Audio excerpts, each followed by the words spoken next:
Hi everyone! I'm at MIT, arguably the world's best university in science and technology. Hear me out while we chill out on campus and explore its neighbourhood, Kendall Square and Central Square. Because it's unrecognizable to me, and probably to anyone who's lived here 10, 15 years ago. Moderna was called mode RNA therapeutics. MIT Museum has moved. And I can't recall restaurants being this fancy. Let me tell you when and why I've spent time at MIT. It was 2008 when I came to work on a Harvard project. But they didn't tell me that most Harvard professors leave Boston during the summer break. What? Luckily, researchers at MIT stuck around to work on their scientific breakthroughs.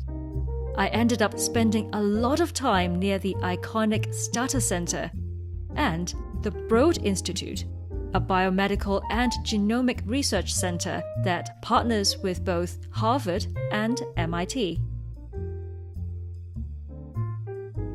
The first lecture I attended at Broad was part of the Midsummer Night's Science series. Back then, the Human Genome Project was all the rave, so expert speakers would give talks to the general public about DNA discoveries, gene therapy, etc. I love how accessible it is for people to learn about science. Believe it or not, I've been on their mailing list for 15 years. I also joined meetings that were more technical, like the Energy Club Wind subgroup. We met at the Muddy Charles pub, also known as the Muddy. Go ahead and imagine the cast of Big Bang Theory with pizza and beer discussing wind turbine and renewable energy. Last but not least, E-Club, the Entrepreneurs Club.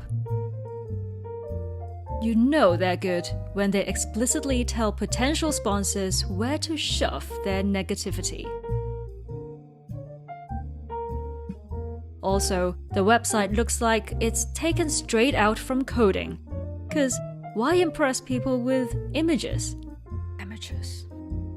In Eileen Pollock's book, The Only Woman in the Room, the novelist was asked, "Are you sure you want to go to a school where the buildings have numbers instead of names?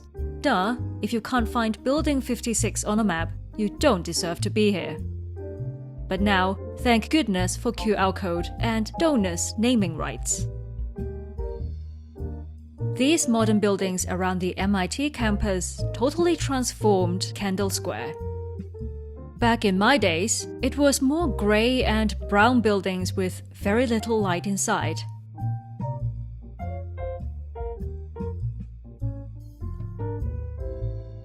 Somehow, in recent years, universities with strong STEM specialisms turned to use glass in their architectural designs. This building could well be the chemistry department in Oxford.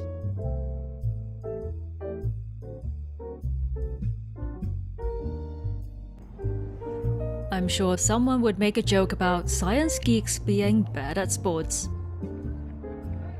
The outdoor track may be empty, but some Singaporeans were actually playing football.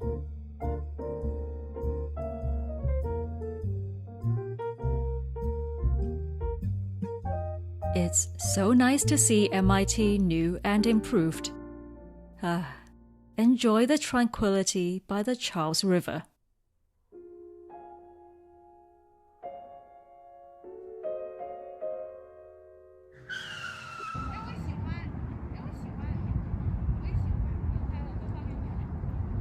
On the riverside, all Americans.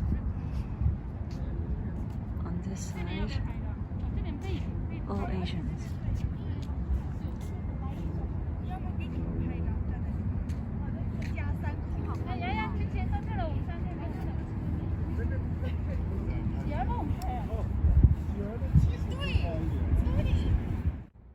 According to the MIT admissions data, This year's first-year class profile was 40% Asian American, but only 38% white Caucasian.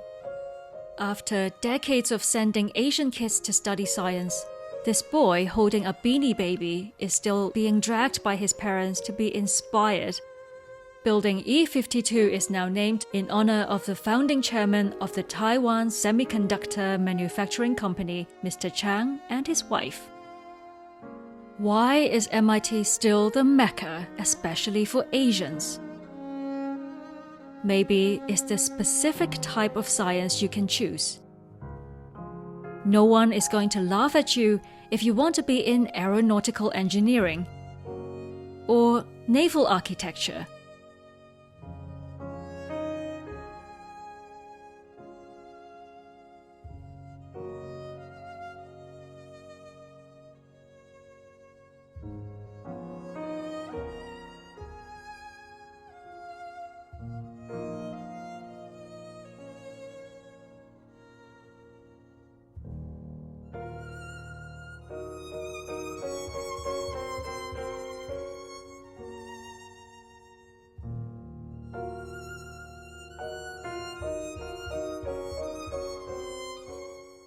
When I went to see Professor Fiona Murray at the Sloan School of Management, she encouraged me, a Chinese female scientist, to start my own business and consider doing an MBA there. So it's a sense of community. It's acceptance.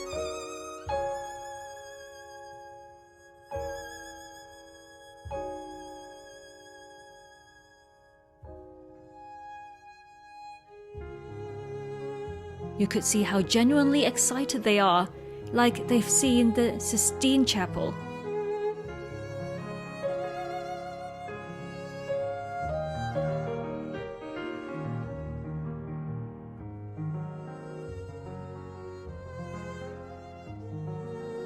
And who wouldn't want to be in the company of geniuses?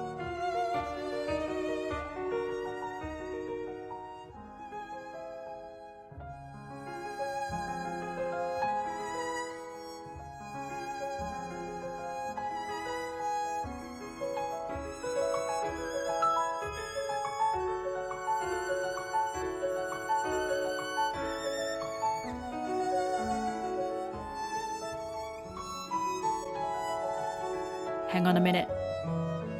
I was at the Boston Public Library.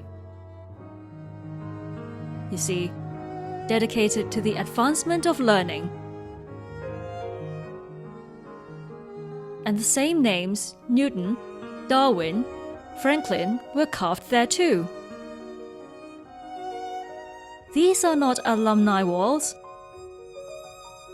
So what does MIT offer apart from a deceptively nice view?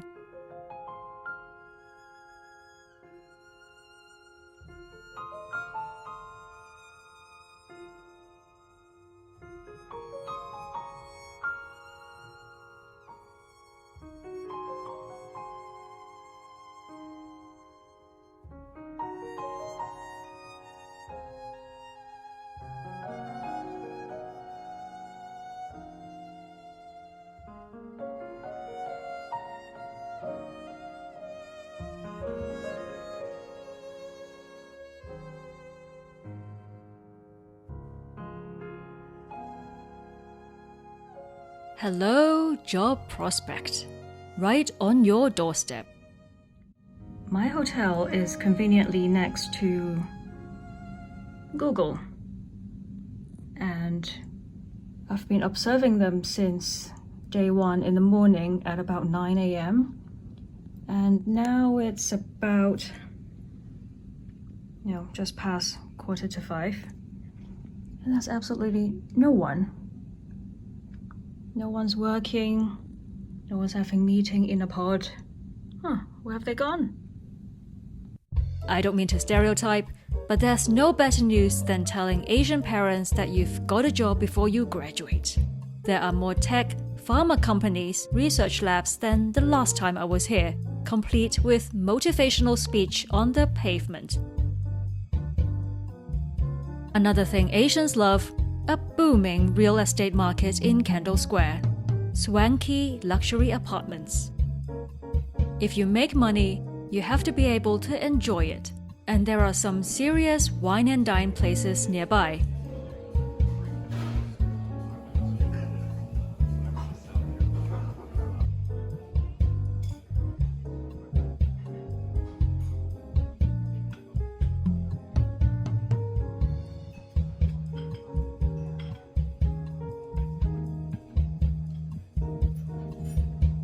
If you're worried about me having high cholesterol after eating escargot on toast and steak, I have drug companies on speed dial.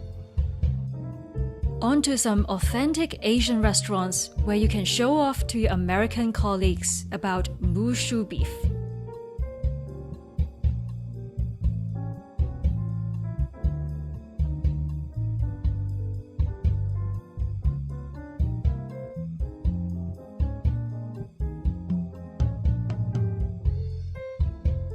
Even if you don't want to cook, some dumplings and noodles make it feel like home. Look at this H-Mart in Central Square. The abundance, the quality of food, and the efficiency remind me of Hong Kong.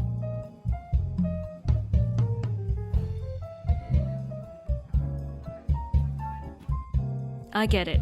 MIT's new look speaks to the heart of what Asians see as a good life, the best of both worlds. That is, of course, unless you get into Harvard. Until next time.